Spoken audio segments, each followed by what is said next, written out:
উত্তরবঙ্গের অনেক জায়গার মধ্যে রাজা ভাত খাওয়া এই জায়গাটার নাম আমরা অনেকেই শুনেছি, কিন্তু অদ্ভুত নামের পেছনে কি কারণ সেটা আবার আমরা অনেকেই জানি না।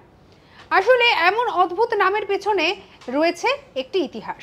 স্বাভাবিকভাবে যখন রাজা ভাত খাওয়া এই কথাটা শুনছি তখন মনে হতেই পারে যে হয়তো কোনো রাজার কাহিনী এর সঙ্গে জড়িত রয়েছে। আসলে বিষয়টা ঠিক তাই।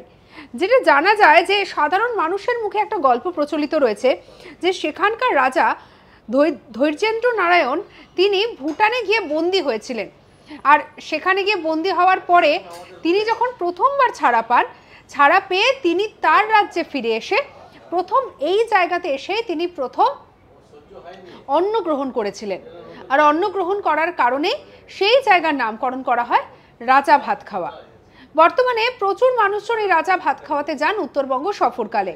এছাড়াও সেখানকার আশেপাশের প্রাকৃতিক সৌন্দর্যের কারণেও প্রত্যেক বছর মানুষের ভিড় হয় এই রাজা ভাত খাওয়া এলাকায় ঘুরতে যাওয়ার জন্য।